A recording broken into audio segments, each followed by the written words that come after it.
Cool. I'm going to go ahead and get started. I might do this a little differently, make a little Q&A at the end, so I'll stop maybe with 10 minutes left. So if you guys have any questions, feel free to rip through them. I'll start by introducing myself. I am Spencer Uttley. I used to look a lot cooler. I don't really know what's happened since then. I am a senior product manager for Intuit. We make Mint.com, TurboTax, QuickBooks. It's all financial software. Before Intuit, I was actually a popsicle entrepreneur. I co-founded a company called Johnny Pops. We make gourmet frozen treats, sell them in Target, Costco in the Midwest. You can still find them today.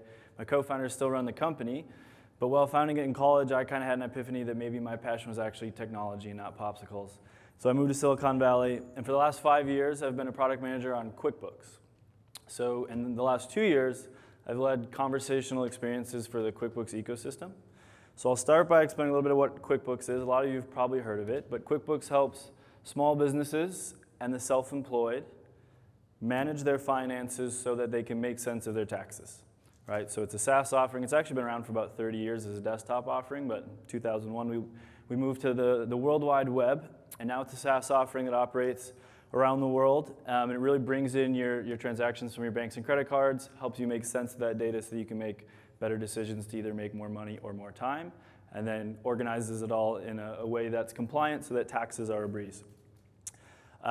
As I mentioned, I lead conversational experiences for the QuickBooks ecosystem, which is obviously kind of what this conversation is going to be about. So what we'll talk about today is I'm actually going to start with a demo. I'd love to show you guys what we've built within QuickBooks. We call it QuickBooks Assistant, launched about a year ago. I'll start with that so you guys have an idea of what we've been working on. I'm going to walk you through the journey, and then I'll breeze over the learnings and vision, and we'll jump into some Q&A. All right, so before I jump right into the demo, one more thing about QuickBooks. We actually have 4.5 million customers around the world. Our business model is a monthly subscription, so people pay us anywhere from $5 to $40 a month to manage their finances for their business or their self-employed practice. And we do have we have users in 161 countries, although we are only compliant in the ones you see on the screen, these 7. So but a lot of people still find use in countries that we haven't actually maximized for compliance yet. So let's jump into the demo. As I mentioned, QuickBooks is built for small businesses and the self-employed. This is actually QuickBooks Self-Employed for iPhone. So this app is intended for contractors, the gig economy, musicians, artists, Uber drivers, people who are paid in gross. So their income taxes is not withdrawn from what they're paid, and so they actually have to pay estimated taxes to the government and figure out what those taxes have to be. And QuickBooks Self-Employed is intended to help them do that as simply as possible. So I'll walk you through it real quick. The main part of it is just separating your transactions from business and personal so that you can obviously understand how your business is doing and pay taxes on those business transactions. It also helps you track your mileage. And so it automatically tracks all your mileage as you drive. It saves it in an audit-proof mileage log, and so you're able to get all your mileage deductions. You can deduct 53.5 cents a mile in 2018. You can create invoices, get paid through credit card or ACH. And then, of course, it'll actually tell you what you need to pay in taxes based on all the information that's collected about you. So we're pretty proud of this offering. It's delivered a lot of benefit to many customers around the world. However, just like all SaaS offerings and apps, our customers don't necessarily understand every feature. They're not getting all the value out of it, and they call our support quite a bit. And so we identified that, hey, there's certainly opportunity for people to better use this technology.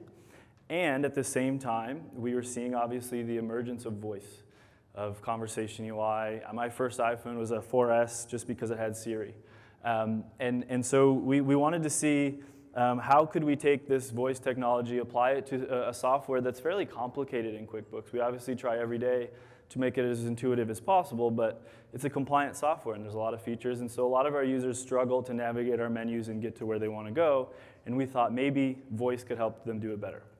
So this is the dashboard. You see general insights about how much money you're making, spending, and your mileage. On the bottom right, you probably see that green circle, and that's where you access QuickBooks Assistant. So this is what we turned on actually in November of 2017. And if I tap it, we open a conversation, and QuickBooks Assistant will introduce itself. Now, it's important to mention that this is actually a custom chat UI. We've built it ourselves. And we did that explicitly because in testing, got a little frustrated with what we found on other platforms. We started on Facebook Messenger.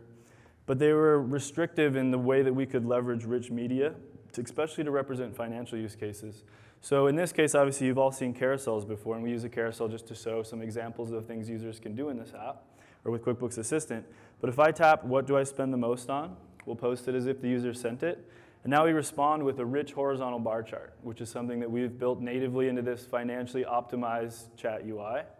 And we did that because this is a much better way to represent your top spending categories in a blob of text or any card that we could find on any other platform. And so we wanted to see how could this experience help our customers when we had full control over the experience.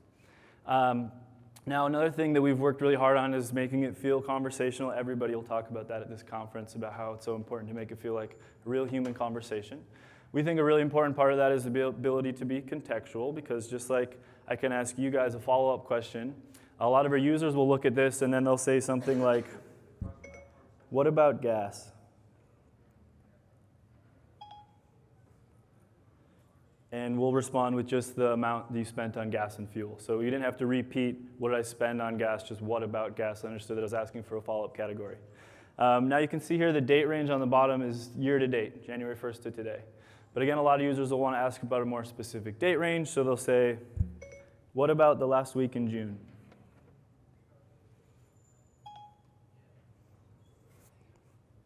And we'll swap out the date range and answer for just that time period. Now, these are obviously pretty basic examples, but we wanted to see what could happen if people were trying to take things a little bit further. A lot of customers, especially for self-employed, might be like an Etsy seller or somebody who sells over e-commerce, right? So maybe you changed the design, launched a new product on a specific day. Let's call it April 7th. So a user might come in here and say, how much income have I made from April 7th to today?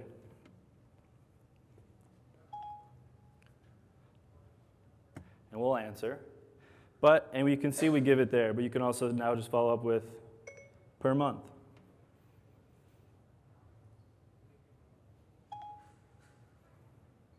Live voice demos are always fun. And we'll calculate it per month, obviously, but now again you can follow up, what about January 1st to April 7th? And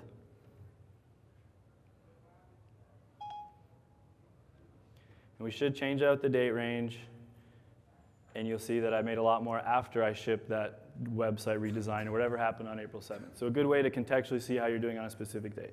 Now, obviously, these are just examples of ways people are using QuickBooks Assistant to pull insights, answer questions about their finances, so they can better understand how they're doing. And we think this is really powerful, and we're going to continue to invest in this. But as you can imagine, once we launched, we found that people don't only have questions about how much they spent on gas. They have a lot of questions about our specific product. So people would ask fairly basic things like, how many days are left in my trial? And in this case, obviously, pretty basic answer, but we just say if 27 days left. We also saw that people were trying to use it to actually do things. So they would say something like, how do I upload a receipt? And in this case, we'll actually respond with a link to upload that receipt. But it is real natural language processing. You don't necessarily have to understand exactly what to say. It understands your words, not ours. That's a big reason why we wanted to build it. So some people are a lot more commanding, and they don't ask, how do I, blah, blah, blah. They'll just say, upload receipt, or upload a recipe. I actually don't know how to spell receipts. A lot of times when I'm typing it in, I'll type in recipes or autocorrect to recipes. And this becomes a really interesting point in NLU in a contextual space. For us at QuickBooks, there's not really any reason why somebody would want to upload a recipe, right? So when we see stuff like that, we can default recipe means receipt, which is kind of dangerous because you're kind of changing the rules of language. But like I said, we can kind of look into the future and say, unless maybe you're like a chef or somebody, you're probably not going to need to upload a recipe to QuickBooks, and therefore we can default to receipt. But if I go ahead and tap this capture receipt button, it actually opens the receipt camera. Take a picture of you guys. We upload it. And what's really cool about this is this was a real picture of a real receipt. We actually OCR the information off the receipt, and then we match that detail with a transaction that we automatically pulled in from your bank, so your receipts are all correlated together with the expenses. If this will upload on the conference Wi-Fi. Cool. So that's a few examples of things people did with QuickBooks Assistant. We also saw that people not only had questions about how to use our app, but they were having issues with our app. The biggest thing across all of Intuit with TurboTax and QuickBooks is pulling in your bank transactions. And some of you might work for banks, but a lot of you know that banks' technology is certainly something that's on the rise. They're very much working through their security and their APIs, et cetera. And therefore, if Chase ships some new security protocol, sometimes for a few hours you can't pull in your Chase transactions into QuickBooks. So a lot of users, as you could imagine, would call our support agents. But we saw after we launched QuickBooks Assistant that they would come in and start asking the assistant, hey, I haven't seen Chase transactions for the last few days. So we wanted to build up some answers to help them through that flow as well. And we did. And then we realized that this help that we're providing through QuickBooks Assistant is a lot better than the help that we were providing before. And so if you see the gear menu in the top left, it's pretty small up there. But if I tap it, it opens settings, pretty basic. And if you see down at the bottom, you see help. Now, before November 2017, that help menu would just take you to this widget that tried to give you articles, and sometimes it would answer your question, but a lot of times it wasn't very helpful and people still had to call. But if I tap help now, it just opens up QB Assistant. You can see my previous conversation because it's the same chat, but it posts, I need help, as if the user had said it. And now we're kicked off into the right part of the conversation where it now greets you with topics in which your issue might lie, right? So in this case, I'll tap transactions and receipts. And we ask you again, what area within transactions or receipts are you struggling? Sometimes people see duplicate transactions. They're trying to figure out how to track cash. In this case, I'll say missing transactions. And what we do is start asking you questions that we learned from our agents are important to ask. We did a lot of research. We read a lot of chat transcripts. And we learned that our agents will often have to figure out if there's something else going on before they try with somewhat of a drastic measure. So in this case, I'll say no, the transactions aren't pending. This is my favorite part. What's happening here is QuickBooks Assistant. We learned from our agents that a lot of times people have transactions that are actually an account that has been hidden within the app that they did not realize was hidden. And so if you're on the phone with an agent, they say, have you hidden the accounts? And our users don't know. That's why they called and thought they were missing transactions. But QuickBooks Assistant is contextual, specifically to you, so it can check the back end, see that, hey, there's a hidden bank account called Chase Bank, ask them if the transactions are in that specific bank account. So this enables you to give significantly more contextual help. Again, I'll say no. We'll ask one more question. No, they're not from a deleted account either. And now this is my second favorite part. What's happening here is QuickBooks Assistant can do a hard refresh of your bank connections. This is something that a user cannot do on their own. Typically, they'd have to call an agent and say, this is what I'm struggling with. They'd answer all their questions, and then they'd say, OK, let me refresh it for you. We'll see if we can start bringing in your transactions. But now the assistant has learned enough. It's checked the context, and it can do that hard refresh for you, so make it so you never have to call an agent, which is pretty cool. Just like any chatbot, we also saw that people wanted to test it. So a lot of people would ask, are you a bot? And one of the interesting things that we found after we started to respond to some of these questions is when we started answering their tester questions, their stupid questions like this, they would gain more confidence, and we'd see that users that hit what we call a small talk intent are a lot more likely to go on and then hit a real intent about their business because they start to gain confidence in the bot. Now, obviously, as a product manager, it can be difficult to prioritize answers like this, but it's important that we have them in. The other one that's my favorite that I don't understand why people ask this, but we see it in the logs. Do you love me? And our response here is kind of an interesting one. It's deeper than it seems. Yes, I would write you a love letter, but I don't have hands. And the reason why I mention that is because we actually hired a character developer. Not to brag, but he's an Emmy winner. He wrote on shows like SpongeBob, Doctor Who. And he came in and he's built a character for QuickBooks Assistant. And a part of that character Bible that he's created stated that QuickBooks Assistant is always aspiring to be more human and help our users. And so this I don't have hands joke is one that we reuse quite a bit because it points to the fact that this is not a human, but they kind of want to be human, and it gives it a more playful feel. Cool. So those are just a few examples of what customers are already doing with QuickBooks Assistant. As I mentioned, it launched in November 2017, but I'd like to step back a little bit and talk you through how we got here, because it was a fun journey for me specifically. if this will advance. All right. So the journey started in October 2016, actually. And it started at a 24-hour Intuit hackathon. QuickBooks Assistant was first built by 3 co-ops who were very talented developers, still in school. At a 24-hour hackathon, they thought, hey, we should build this, and we might be able to win this hackathon. They built it. They built a really crude chat UI. It did real natural language processing, and it could actually authenticate and pull data from a QuickBooks company. And the thing that they chose to do is have it create an invoice for you. They demoed it to the leaders who were the judges of that hackathon. They won the hackathon. The leaders were blown away. And they thought, that is so cool. We're going to fund this team because we want to bring this to production. And I'm the lucky SOB who got to join that team to help bring it to production. So from there, they said, you're a discovery team. Learn this technology, learn this space, learn why it's important for our customers. And your charter is to disrupt QuickBooks using Conversational UI before somebody else does. This is something that Intuit has a history of trying to get in front of, disruptive technologies, which is why we've been around for 35 years as a software company. QuickBooks actually started in the era of DOS.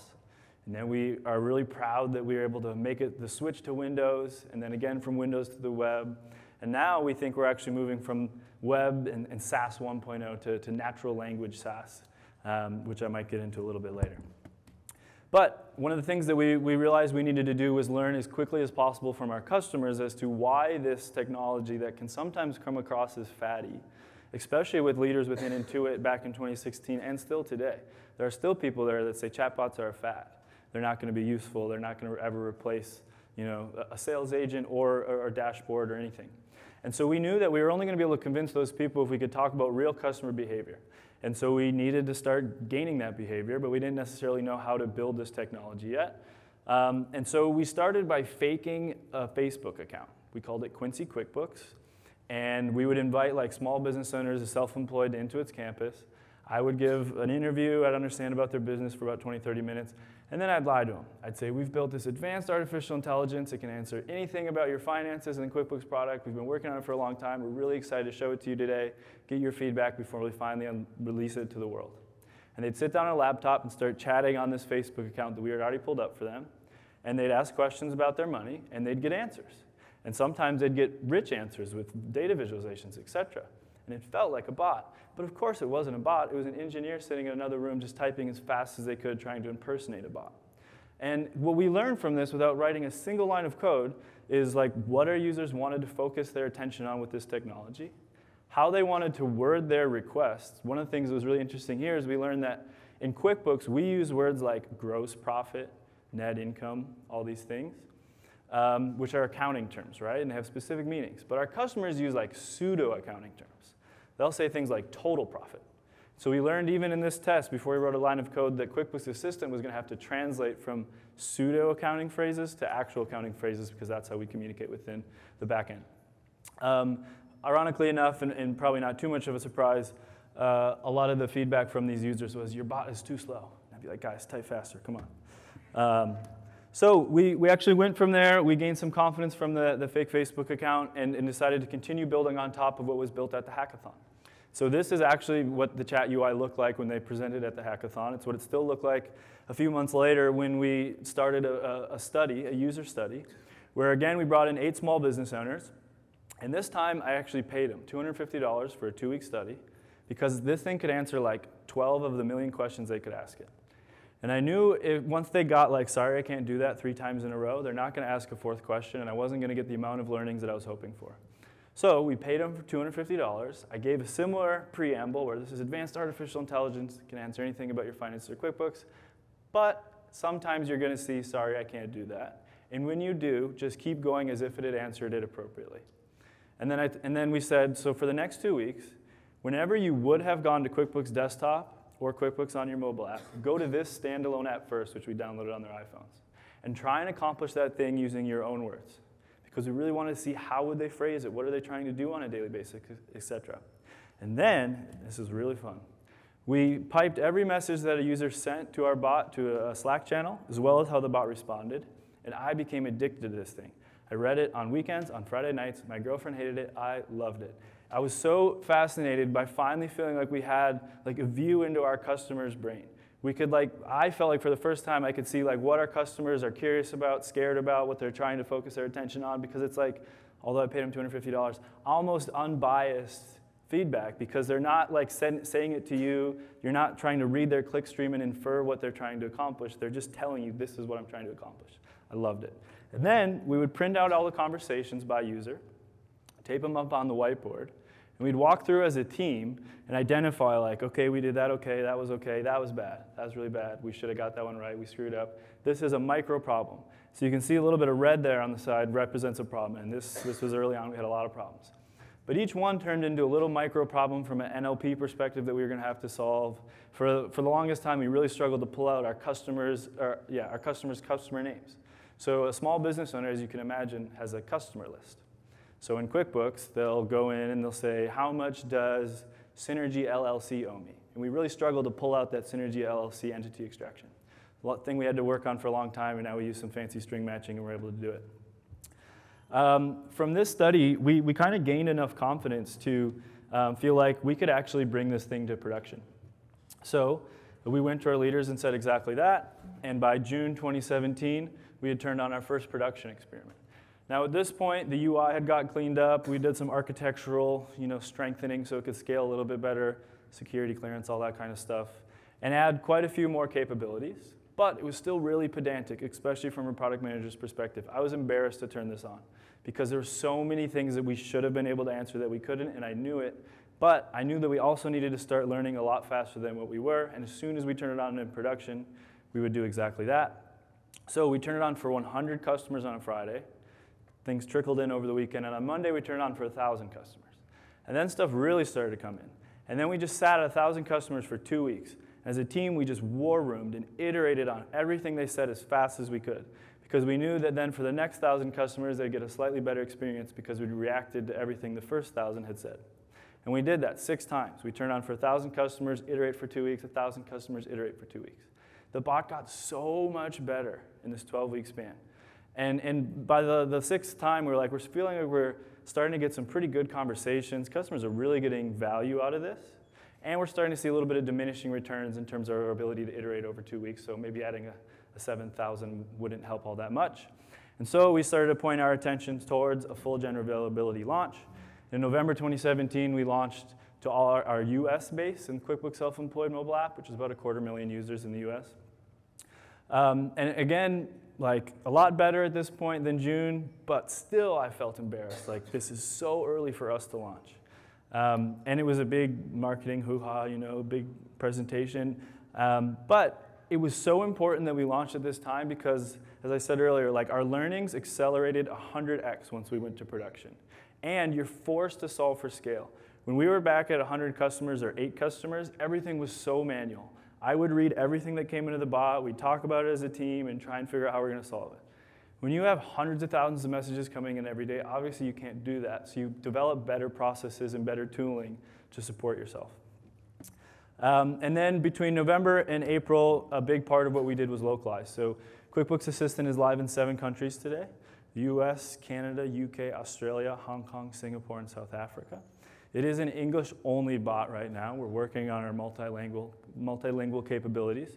But it is localized in each of these regions. So like in the UK, we spell theater and color wrong and all those great things. And it's a compliant aspect as well. So we have to match the compliance in each journey. So that was kind of how we brought it to market. So far today, we've got about 250,000 users that have chatted with QuickBooks Assistant.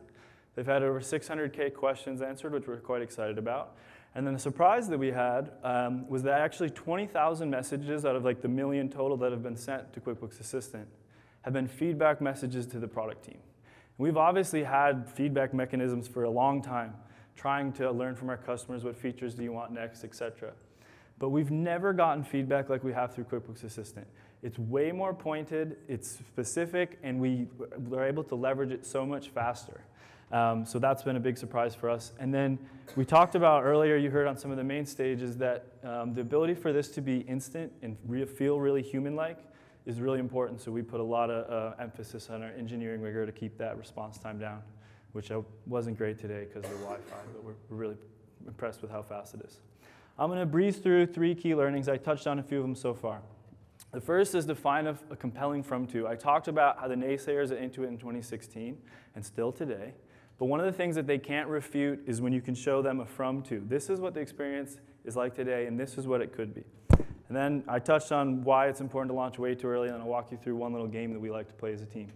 So in 2016, we identified that we needed to be able to explain why this technology was important. And so what we did was we looked across the QuickBooks ecosystem, which serves accountants, small businesses, and self-employed.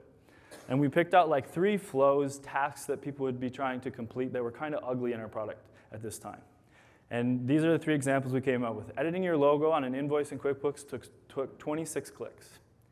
And we thought, you know what, we're pretty sure we could do this with 4 words and 3 clicks, and that would be a much better experience. Determining your monthly, I showed this one, determining your average monthly income from a specific date, not possible in QuickBooks. You would have had to like export your transactions, put them into Excel, do some modeling, get your number. And today on stage I did it in 7 words. And then forward your first receipt, 12 clicks, and you had to enter a code. We can do it in 5 words. So showing our leaders like, look at this terrible experience. I made a deck. I'd walk through every screen and count every click. And I'd show our leaders, look at this terrible experience, and like, I can do it in 7 words. And then inevitably they're going to be like, yes, you're right, that experience is better. So then the question becomes, can you build that experience? Which is a question that we felt much better suited to answer because we'd already built out a proof of concept. That's define a compelling from-to. I already touched on launch way early, so I'll skip it. This is the last thing I want to talk about because it's been really fun for us. We call it COI Improv. It actually came from that Quincy QuickBooks example with Facebook. So we learned that like you can always impersonate your bot. And it doesn't have to be just because you haven't built a real bot yet. So now we use this to simulate ideal state. So the way we do it is one person impersonates the bot, one person impersonates the customer, or might be the customer, by the way. We do play this with our actual customers. And the only rule is the bot can never say no or I can't do that. And then the 2 guidelines, which is the bot impersonator should always try and leverage rich content. We think natural language as the input method is really important. We think the output method has not really been determined yet. And I strongly believe it's a combination of voice, GUI, etc. I don't think voice only as an output method is going to bring us to where we need to go. And so leveraging like these rich tiles is really important. And then transparency makes for a much more delightful experience. If you say like, book all my trips for the next 4 years, and you know the bot's like, okay. It's like, okay, I guess it did it. It applied to the last rule. But like I don't have a lot of confidence that it did. So saying, okay, I booked all your trips to these 5 places, transparency makes it really important. This conversation on the right is actually a screenshot of us playing COI Improv with our founder, Scott Cook, who's a billionaire. And he made a funny joke at the bottom if you read all the way through. But what you see here is this card that I really crudely sketched in the 15 seconds before I sent this answer. And so we do this now. We play with a Google Pixel book. I have a Google Pen. So we'll draw the card really quick, real time, take a screenshot, and post it to the Facebook chat. One of the real important reasons why this has helped us so much is because you get a sense for like, how is a bot going to behave and be transparent, et cetera, when it's capable of doing everything. And we think that's really important because we think the capable of doing everything, especially in the relatively small domain within QuickBooks, which we feel like we're actually pretty well suited to excel in this space because relatively, compared to Alexa, compared to Google Home, Google Assistant, QuickBooks is a tiny domain, right? And so we should be able to excel in this space. And when we look at trends, this stat blew me away. The computing power used to train AI has doubled every 3.5 months since 2012, which has meant a 300,000x increase. Now, all of you have probably heard of Moore's Law, which says that the computing power of a similarly priced computer will double every 18 months. That's been true for the last like 30 years. That's why we've gone from the spaceship having less power than your iPhone today. But this is every 3.5 months. If this was every 18 months, it would be like a 12x increase. It's a 300x increase, and this is going to continue. So very quickly, these technologies are going to be capable of doing anything that we request of them. And I don't have a date. I can't tell you when, but it's coming. And so we want to know what experience will best be matched to suit that capability. So that's what I got today. Well, I had a few more, but we're at time. Thank you, guys.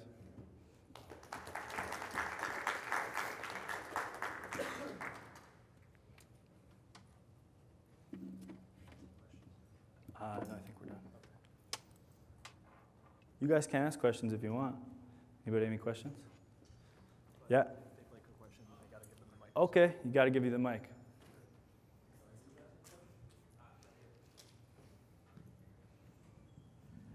Hi. My question is about the traits that you're choosing for your chatbot. Mm-hmm. Can you tell me a little bit about how those decisions are made at Intuit? Yeah, great question.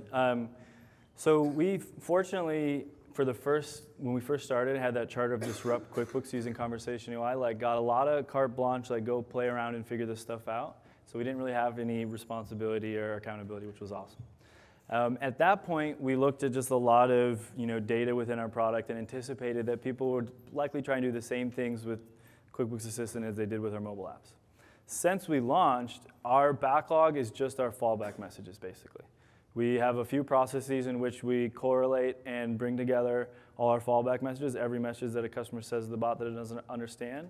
And then we just prioritize by volume of this is the feature we'll build next because this is what our customers are telling us they want QuickBooks Assistant to be able to answer. That's the easy part of the answer. The second part is that there's obviously business needs associated with this as well. And I showed some of the self-help and care experiences, and that's where we see biggest business value in the short term in terms of expense minimizing. And so there is some business pressure that kind of pushes against some of our fallback that we try and use to prioritize the capabilities. Anybody else have any other questions? Yeah.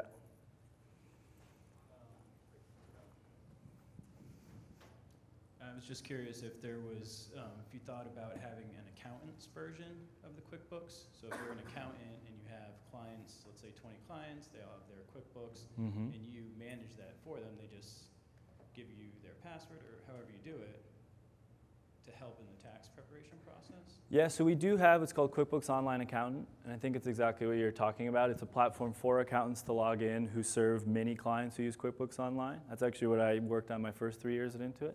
And it kind of aggregates all their QuickBooks companies so you can dive in and out of each of your clients' books to help facilitate it all. So the assistant right now isn't integrated into QuickBooks Online Accountant. It's something we're working towards because we want it to serve all of QuickBooks customers contextually, so accountants will get a slightly different experience than the rest. But yeah, it's something we're working towards.